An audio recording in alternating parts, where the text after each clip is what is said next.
Cars 2 is bad. Cars 2 is an unnecessary sequel about the tow truck best friend. Cars 2 is a soulless cash grab. Or at least, that's what people say. But what if I told you Cars 2 is actually brilliant? And more than that, Cars 2 is the only Cars movie that absolutely needs to be about cars. Hi, I'm not here to convince you that Cars 2 is better than Ratatouille or The Incredibles or... Okay, well, it's better than Lightyear. Look, I'm not even here to say it's a great movie. I'm just here to say I grew up with this insane, deranged, Larry the Cable Guy voiced fever dream of a Pixar sequel, and I like it. And I think the hate it gets is, frankly, a little tiresome.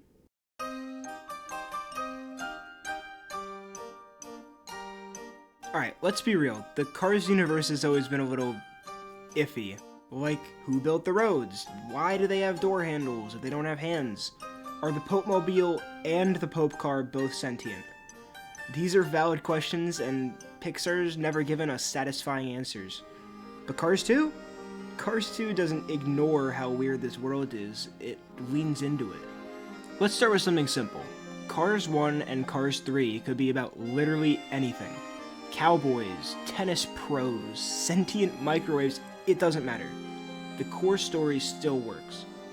Cars 1 is just Doc Hollywood, but slower and with a little less Michael J. Fox. A hotshot big city racer gets stuck in a small town, learns the value of community, humility, and friendship. It's a classic fish out of water redemption arc. And Pixar's done it before in A Bug's Life, and they've done it better. Yeah, I said it better in Ratatouille. I feel like that's a common take that's better movie, but I digress. The story doesn't hinge on the fact that Lightning McQueen's a car. It just uses cars because, well, that's what the toys look like. Look, and there's nothing inherently wrong with that. It's still a pretty charming movie, but it makes no effort to justify its world. You get the tiniest crumb of intrigue, like, wait, that cow tractor just moved? Are there cow farmers? But then it's just brushed aside with a wink and a don't think about it. You're car-shaped people, move along. And Cars 3? Cars 3 is just a sports drama with a legacy twist. It's like Creed, but instead of being trained by Rocky, Lightning gets trained by a spin class instructor. The theme of passing the torch is solid. Some people say Cars 3 is underrated, and I kind of agree with that. But again, it doesn't matter that they're cars. The emotional beats aren't car-dependent. The plot isn't car-dependent. They could be motorbikes, or drones, or the cast of Riverdale. It's the same story.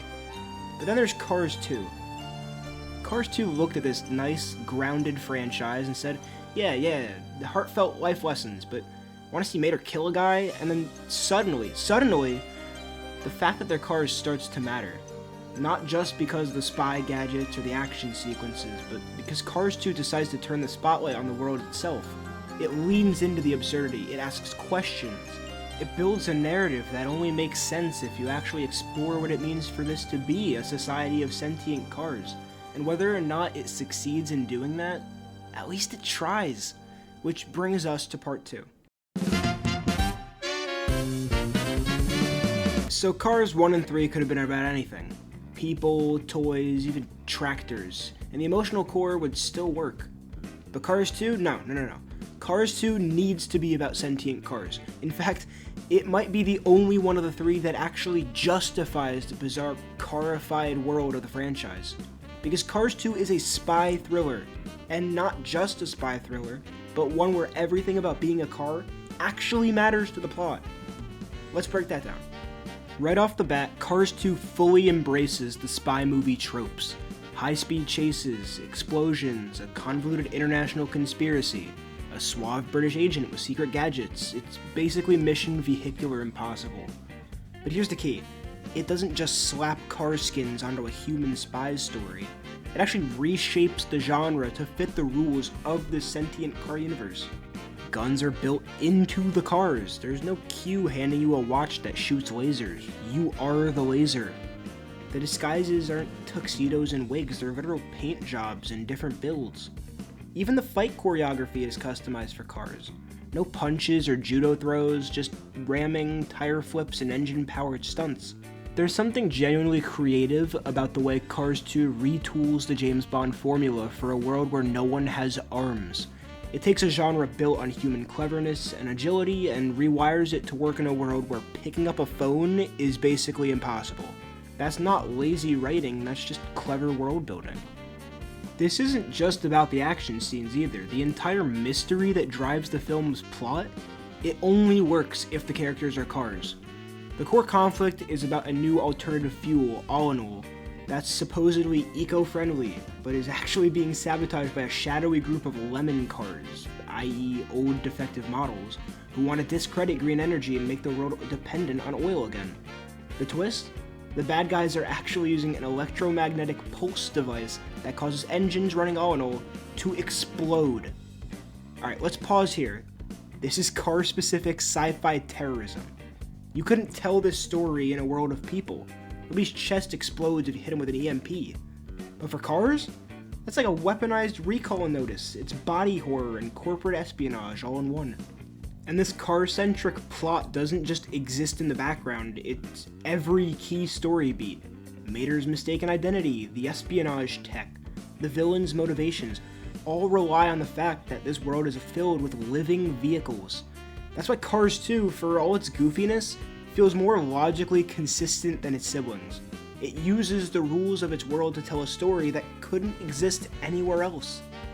Look, we all know Mater's the real protagonist of Cars 2, and whether you love him or want to throw him into a junkyard, one thing's clear.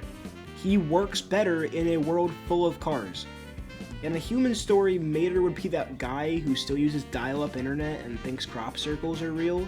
He'd be annoying, sure, but not in a way that would land him in an international espionage conspiracy. But because he's a rusty old tow truck in a world of hyper-tech espionage sports cars, his underdog status is amplified. He is literally out of his league mechanically. And the idea that other cars judge him not just for his intelligence, but for how he looks and for what kind of car he is, feed into the movie's larger commentary about class and obsolescence.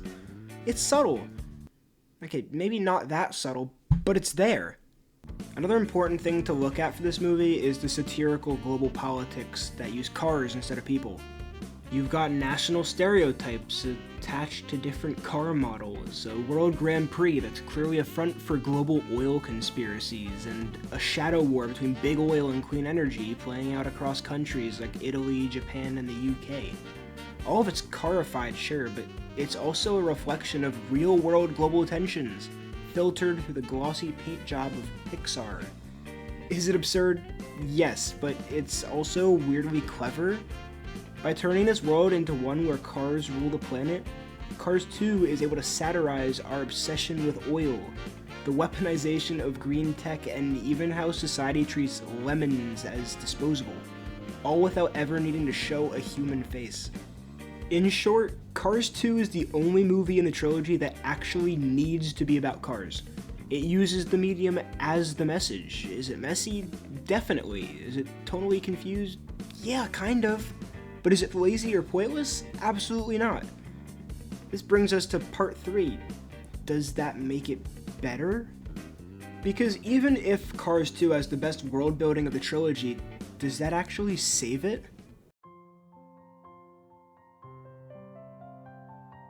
Alright, let's be honest. The Cars franchise has always existed in this weird narrative vacuum, and it's not just because its characters are metal shells with eyeballs, it's because any attempt to explain or think too hard about their world gets pretty existential pretty fast.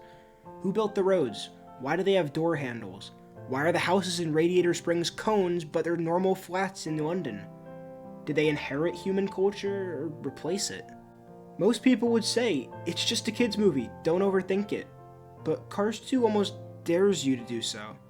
It's the only one that gleefully rips back the curtain and goes, yeah, this is a world full of cars, and that means everything is different. It's not just cosmetic, it's the infrastructure, the societal systems, even the food chain. It's all tailored to sentient vehicles. There are oil barons, lemon cars, a mobile pope, and bathroom scenes where characters refill their fluids like they're living gas pumps. As ridiculous as it sounds, it's consistently ridiculous. And that consistency creates something weirdly admirable. In the same way Mad Max or Star Wars built a full ecosystem around its world, Cars 2 builds a globe-spanning conspiracy grounded in this chrome-coded logic. And when you're a kid watching this, that level of commitment kind of sticks with you, or at least it did for me. Even if you don't understand geopolitics at that age, you remember that Cars 2 took itself seriously in a way that felt important. So, does that actually make it any better? Maybe. Or maybe we're just nostalgic for a time when it felt like animation didn't need to play by the rules, where things could be loud, confusing, and kinda broken, but still feel real to us. Because as bizarre as Cars 2 is, it's earnest. It doesn't wink at you, it doesn't say, "We know this is dumb." It believes in its world, and that belief can be infectious, especially when you're young and hungry for something bigger than the sandbox. That doesn't mean the movie's good, but it does mean the world of Cars 2 is more memorable than it has any right to be. And that's not just because it made sense, it's because it made commitments. Big, weird, motor oil dripping commitments, and that might be the real reason it stuck with us as a society. Cars 1 and Cars 3, fun enough, well animated, harmless movies. But they could have been made with humans and you'd barely have to touch the script. You could swap Lightning McQueen for a washed up NASCAR driver, swap Radiator Springs for some forgotten Route 66 town, and boom, you've got literally the same movie. Cars 2? You remove the fact that they're sentient cars and the whole thing falls apart like a lemon with bad engine timing.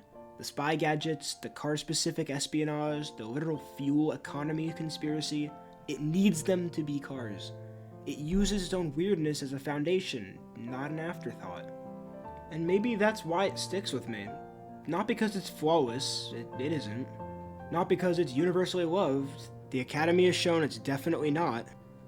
But because it's the only time in this franchise where the idea of a world of sentient cars isn't just a cute skin for a human story, it's the point. It's messy, it's absurd, it's divisive, and I kind of love it for that. So is Cars 2 the best Cars movie? That's up to you. Watch the movie, don't watch the movie, but at least form your own opinion about it. But is it the one that actually makes sense for its own universe? Yeah. Yeah, it is.